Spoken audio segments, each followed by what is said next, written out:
Welcome to TG24 TV నేను సుమలత. ప్రపంచ పర్యావరణ దినోత్సవాన్ని పురస్కరించుకొని శుక్రవారం ఖమ్మం జిల్లా కోర్టుల ప్రాంగణంలో హరితోత్సవ కార్యక్రమం నిర్వహించారు. ఈ కార్యక్రమంలో జిల్లా అదనపు న్యాయమూర్తులు, బార్ అసోసియేషన్ న్యాయవాదులు, జిల్లా అటవీ శాఖ అధికారులు కలిసి మొక్కలు నాటారు. ఈ సందర్భంగా జిల్లా న్యాయమూర్తులు మాట్లాడుతూ కాలుష్యం కోరలు చాస్తున్న నేటి కాలంలో పర్యావరణ పరిరక్షణ అత్యంత అవసరం. మొక్కలు నాటుదాం, భవిష్యత్తును కాపాడుదాం అనే నినాదంతో ప్రతి ఒక్కరూ ముందుకు రావాలి. మొక్క నాటడమే కాదు, అది వృక్షంగా ఎదిగే వరకు సంరక్షించే బాధ్యత తీసుకోవాలి. న్యాయస్థానాలు న్యాయంతో పాటు పచ్చదనానికి కూడా నెలవు కావాలి అని ఆకాంక్షించారు. ఈ సందర్భంగా అటవీ శాఖ అధికారి మాట్లాడుతూ తెలంగాణ హరితహారం కార్యక్రమంలో భాగంగా ఈ నెల 1వ తేదీ నుంచి 12వ తేదీ వరకు పర్యావరణ దినోత్సవం వారోత్సవాలు జరగనున్నాయని తెలిపారు. ఈ ఏడాది జిల్లాల్లో 50 లక్షల మొక్కలు నాటాలని లక్ష్యంగా పెట్టుకున్న జిల్లా కోర్టు వంటి ప్రభుత్వ కార్యాలయాలు ముందుకు రావడం శుభపరిమాణం. నాటిన మొక్కలను 3 సంవత్సరాల పాటు అటవీ శాఖ సహకారం ఉంటుందని తెలిపారు. ఈ కార్యక్రమంలో సీనియర్, జూనియర్ సివిల్ జడ్జిలు, ఖమ్మం బార్ అసోసియేషన్ కార్యవర్గ సభ్యులు, న్యాయవాదులు మరియు కోర్టు సిబ్బంది పాల్గొన్నారు. June 5th today, world is celebrating Environmental World Day. We know that we have to protect our land, water and soil. It is our mother earth. We must protect. If you protect, the earth will protect us. We should all understand that we must protect everybody, water, soil and air pollution. Therefore, we must understand and promise that we should protect and plant, every house, everywhere, so that we can protect our own life. Thank you very much giving me opportunity. So we have to take care of the plants and new plants, and we have to plant it. At the same time, we have to take care of after the plantations. And అంటే ఒకటే మనం చెట్లు పెడతా ఉన్నాం, ఒళ్ళు పెడతా ఉన్నాం, but దాని తర్వాత పెట్టిన తర్వాత we have to take care of that plants. And we need all the cooperation of the stakeholder of this court for to developing the environment around the court premises. Thank you. So పర్యావరణం ఎలా కాలుషితం అవుతుందో, నీళ్లు కానీ మన air కానీ ఇవన్నీ బాగా pollute అవుతున్నాయి. సో యాజ్ ఎ సిటిజన్ మనందరికీ, ప్రతి ఒక్కరికి బాధ్యత ఉంది ఇవన్నీ కలుషితం కాకుండా. సో ఈ ఒక్కరోజే కాదు, మనం ప్రతిరోజు కూడా మన పర్యావరణాన్ని పరిరక్షిస్తేనే మన ఫ్యూచర్ జనరేషన్ అనేది బాగుంటుంది. Thank you so much. అందరికీ ముందుగా ధాత్రి దినోత్సవ శుభాకాంక్షలు తెలియజేస్తూ, మనం వృక్షో రక్షితి రక్షిత అన్నారు.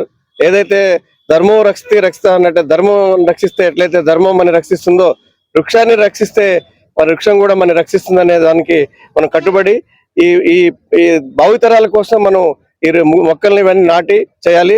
ముందుగా లీగల్ సర్వీస్ అథారిటీ ఖమ్మం జిల్లా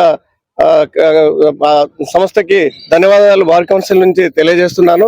ఈ అవకాశం ఇచ్చిన మీ అందరికీ ధన్యవాదాలు తెలియజేస్తూ, ఇప్పుడు ఇన్న వాళ్ళందరూ కూడా ఇంటి దగ్గర కానీ వాళ్ళకున్న అవకాశాల మేరకు ఎక్కడో ఒకసాట ఒక మొక్కను నాటి దాన్ని పెద్ద అయ్యేదాకా రక్షిస్తారని ఆశిస్తూ ముగిస్తున్నాను. నమస్కారం. ఈరోజు June 5th ప్రపంచ పర్యావరణ దినోత్సవం సందర్భంగా DLS వారు ఏర్పరిచిన ప్రోగ్రాంకి అందరికీ వారికి ప్రత్యేక ధన్యవాదాలు. అలాగే మీ అందరికీ తెలుసు, డెవలప్మెంట్ భాగంగా అన్ని చెట్లు కొట్టేస్తున్నారు కాబట్టి పర్యావరణం మన కాలుష్యం పెరిగిపోయి బాగా వేడి 50 వచ్చింది. మన వనజీ రామయ్య గారు దాదాపు 30-40 సంవత్సరాల క్రితమే ఆయన గుర్తించి చెట్లు నాటారు, అవన్నీ కొట్టేశారు. కాబట్టి ప్రతి ఒక్క చెట్టు ఒకటి కాదు 2 నాటి రోజు నీళ్లు పోసి దాన్ని పెంచాలని కోరుకుంటూ అందరికీ ప్రత్యేక ధన్యవాదాలు. ఈరోజు దీన్ని మొట్టమొదటిసారిగా ఐక్యరాజ్య సమితి వాళ్ళు 1972 సంవత్సరంలో స్టార్ట్ చేసారు. జూన్ 5వ తారీఖున చేసారు. దీన్ని పూర్తిగా 1973 జూన్ 5 నుంచి ఇంప్లిమెంట్ చేయడం అనేది జరిగింది. ఈ రోజు ఉన్నటువంటి వాతావరణ పరిస్థితులు చూస్తుంటే చాలా భయంకరంగా ఉన్నది. దీనికి కారణం ఏంటంటే ప్రతి ఒక్కరు కూడా చెట్లను నరికివేయటము, అడవులను నరికివేయటము, ఇలా చేయటం వల్ల అడవులలో ఉన్నటువంటి వన్యజీవులు కూడా మన జన నివాసంలోకి వస్తున్నాయి. మనం రోజు ప్రత్యక్షంగా పరోక్షంగా కూడా మనం చూస్తూనే ఉన్నాము. తర్వాత ఈ యొక్క వరల్డ్ ఎన్విరాన్మెంట్ అనేది district legal service authority Khammam వారు అండ్ స్వేచ్ఛంజీవో సంయుక్తంలో నిర్వహిస్తున్నాము. మన ఖమ్మం జిల్లా వాస్తవ్యులు వనజీవి రామయ్య గారు తన జీవితం మొత్తాన్ని కూడా మొక్కలు నాటి మొక్కలు పెంచడానికి తన యొక్క జీవితం మొత్తాన్ని కూడా త్యాగం చేశారు. అలాంటి స్ఫూర్తిదాయకమైనటువంటి అంత మంచి ఆచరణ ఉన్నటువంటి వ్యక్తి పుట్టినటువంటి జిల్లాలో మనం ఉన్నాం. దానికి చాలా సంతోషించాలి. ప్రతి ఒక్కరు కూడా మా స్వేచ్ఛ ఎన్జిఓ కాన్సెప్ట్ కూడా ఈచ్ వన్ ప్లాంట్ వన్, ప్రతి ఒక్కరు కూడా ఒక మొక్క నాటాలనేది మా యొక్క కాన్సెప్ట్. ఇప్పుడు చూడండి, అందరూ కూడా 5 కోట్లు 2 కోట్లు 3 కోట్లు కోట్లలోనే ఇల్లు కట్టించుకుంటారు, కానీ ఒక్క మొక్క కూడా నాటరు. ఎక్కడో ఒక చోట ఒక చిన్న ఆక్సిజన్ ప్లాంట్ పెట్టుకొని ఏదో షోకి అలా చేస్తారు.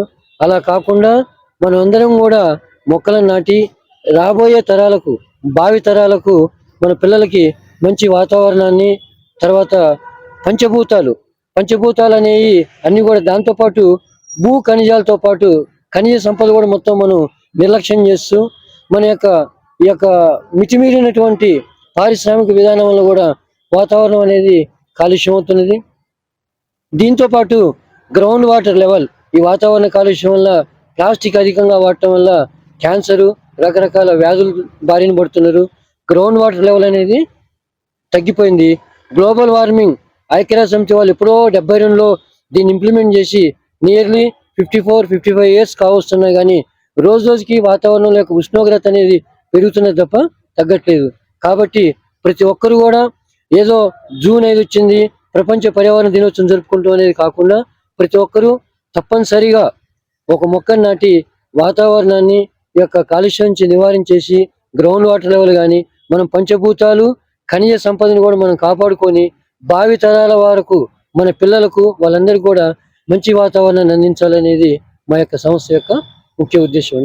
ఈ అవకాశం ఇచ్చినందుకు అందరికీ కూడా ధన్యవాదాలు తెలియజేస్తున్నాను.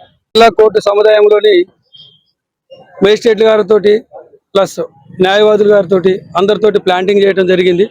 99 రోజుల ప్రజాపాలన పరిపాలనలో భాగంగా ఈరోజు పర్యావరణ దినోత్సవం సందర్భంగా మొక్కలు నాటడం జరిగిపోయింది. ఎక్కువగా ప్లాస్టిక్ వాడకాన్ని తగ్గించాలి, పర్యావరణాన్ని పెంచాలి, భూతాపాన్ని తగ్గించాలనే కాన్సెప్ట్ తోటి మేము ఈ ముఖ్యమైన కార్యక్రమాన్ని కొనసాగిస్తున్నాము. మాకు జూన్ 1 నుంచి 12 వరకు రోజు ఒక ప్రణాళిక మాకు ఇచ్చారు, ఒక్కొక్క ప్రోగ్రాము. నిన్న essay writings competitions plus painting, తర్వాత సైక్లింగ్, ఇట్లా ప్రతి రోజుకొకటి మనకు ప్రణాళిక ఇస్తూ దాన్ని అభివృద్ధి క్రమంలోకి తీసుకొని పోతున్నాం. నేను doctor D Purnachandrarao, lions club district executive coordinator, అట్నే district legal service advisory committee member, walkers deputy governor, అనేక సేవా సంస్థల్లో ఉన్నాను.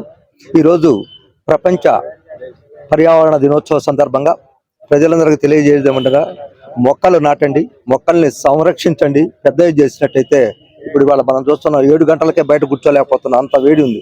కారణం చెట్లు లేకపోవటం, చెట్లు నరుగుతున్నారు. చెట్టును పెంచాలి. ఒక చెట్టు గనక నరికినట్టయితే 5 చెట్లు నాటే విధానంగా గవర్నమెంట్ ఆర్డర్ తీసుకురావాల్సిందిగా కోరుతూ, అలానే కొత్తగా ఇల్లు కట్టేప్పుడు ఇంటికాడ 2 చెట్లు కంపల్సరీగా నాటాలి. అలానే పెద్ద పెద్ద చెట్లు రోడ్డు వైడంలో పోతున్నాయి. గవర్నమెంట్ దాన్ని దృష్టిలో ఉంచుకొని వాటిని పీకి వేరే చాటు నాటే విధానంగా చేసినట్టయితే పర్యావరణం పరిరక్షణ చేయొచ్చని సభాముఖంగా తెలియజేస్తూ, అలానే ప్లాస్టిక్ వాడకం కూడా నివారించాలి. అది కూడా కాలుష్యం వస్తుంది, క్యాన్సర్ వస్తుంది. సో ప్లాస్టిక్ నివారించి కాటన్ బ్యాగులు కానీ లేదా గోనె సంచులు లాంటి బ్యాగులు వాడినట్టయితే కొంత పర్యావరణం మనం రక్షించడం అవుతాం. అలానే గాలి వాయు కాలుష్యం, భూమి కాలుష్యం, అనేక రకాల కాలుష్యాలు ఉన్నాయి. ఈ కాలుష్యాలన్నీ కూడా నిర్మూలించాలంటే ముందు ఆర్గానిక్ ఎరువులు, ఆర్గానిక్ పంటలు పండించినట్టయితే కొంత భూమి కాలుష్యం కూడా తగ్గుతుంది. వాతావరణ కాలుష్యం, వెహికల్ కి వచ్చే పొల్యూషన్ ఏదైతుందో అది కూడా చాలా వరకు తగ్గించడానికి ప్రయత్నించాలి. దానివల్ల వాయు కాలుష్యం తగ్గుద్ది. వాయు కాలుష్యం పెరిగినట్టయితే టెంపరేచర్ పెరుగుద్ది. దానివల్ల టెంపరేచర్ పెరిగి సముద్రపు యొక్క నీరు ఆవిరైపోయి చాలా ప్రాబ్లం. సమయానికి వర్షం రాకుండా, వర్షాకాలంలో వర్షాలు పడవు, ఎండాకాలం భయంకరంగా ఉంటుంది. ఏడాదికి 40 నుంచి 45 నుంచి 50 డిగ్రీలు అనుభవిస్తున్నాం. ఇవాళ రాబోయే తరాలకి చాలా భయంకరంగా ఉంటుందని ఆశిస్తూ ప్రతి ఒక్కరూ ఒక మొక్కను నాటి దాన్ని సంరక్షించి గ్రీనరీ చేయాల్సిందిగా కోరుకుంటూ ఇట్లా లయన్స్ క్లబ్ ఆఫ్ ఖమ్మం ద్వారా మీకు తెలియజేయటం అవుతుంది. ఈరోజు స్వేచ్ఛ ఎన్జిఓ డిస్ట్రిక్ట్ లీగల్ సర్వీసెస్ ఆధ్వర్యంలో ప్రపంచ పర్యావరణ దినోత్సవం సందర్భంగా మరి మొక్కలు నాటే కార్యక్రమాన్ని ఏర్పాటు చేశాము. ఇప్పుడు నేటి ఆధునిక పరిస్థితులలో ప్రపంచవ్యాప్తంగా కూడా భూతాపం అనేది రోజు రోజుకి వేడెక్కుతుంది. దీనివల్ల ఏంటంటే సముద్రాలు ఇవన్నీ కూడా మన హిమాలయాలు కూడా కరిగిపోయి మళ్ళీ సముద్ర మట్టం పెరిగేసి ఈ ఉష్ణతాపం అనేది పెరిగి ఈ వేసవకాలంలో కూడా మనం చాలా గడ్డు పరిస్థితులు, ఏసీలు కూడా పనిచేయలేని పరిస్థితిలో ఉన్నది. వీటన్నిటికి కారణం ఏంటంటే ముఖ్యంగా మొక్కలు, పర్యావరణ పరిరక్షణ అనేది లోపించేసింది. మనం పారిశ్రామికీకరణ మరియు ఈ జంగిల్ కాంక్రీట్ వ్యవస్థ అనేది ఎక్కువ పెరుగుతుంది. కాబట్టి స్వేచ్ఛ ఎన్జిఓ ప్రత్యేకంగా తీసుకొని మొక్కల్ని నాటి ప్రతి ఒక్కళ్ళు కూడా మొక్కలు నాటేసి ఇలాంటి స్వేచ్ఛ కార్యక్రమాలను స్వచ్ఛంద కార్యక్రమాలు ఏర్పాటు చేసి ప్రజల్లో చైతన్యవంతమైన కార్యక్రమాలు ఏర్పాటు చేస్తా ఉన్నాం. అదేవిధంగా మనం కొన్ని ఊర్లలో కూడా భూగర్భ జలాలు అడుగంటికి పోయి నీరు దొరకలేని పరిస్థితి మనం బెంగళూరు లాతూరు పరిస్థితులు మనం ఎదుర్కొన్నాం. కానీ అలాంటి పరిస్థితి లేకుండా మా స్వేచ్ఛ ఎన్జిఓ ఆధ్వర్యంలో హైదరాబాద్ లో వీటిలో కూడా మేము అన్నిట్లో కూడా అక్కడ నీటి గుంటలు ఏర్పాటు చేయడం, భూగర్భ జలాల పెంపు కార్యక్రమాలు చేసాం. అలాగనే మొక్కల ఏర్పాటు కార్యక్రమాలు చేసాం. అలాగనే పిల్లలకు పుస్తకాలకు ఎడ్యుకేషన్ ఇంపార్టెంట్ అని అనేక మంది స్కూళ్ళలో పాఠశాలలో కూడా చేశాము. ఇలా స్వేచ్ఛ ఎన్జిఓ అనేకమైన సేవా కార్యక్రమాల్లో ముందుంది. ఇంకా మరిన్ని కార్యక్రమాలు కూడా ఇలాంటి కార్యక్రమాల్లో ముందుంటాం. ఈ స్వేచ్ఛ ఎన్జిఓ చల్లా కోటయ్య గారు, శంకర్ రవి గారు వీరు అందరి సహకారంతో కూడా మేము మరిన్ని కార్యక్రమాలు ఏర్పాటు చేసుకుంటానికి ముందుకెళ్తాం. Hi, నేను మీ Satyasri. Please do subscribe TG24 TV.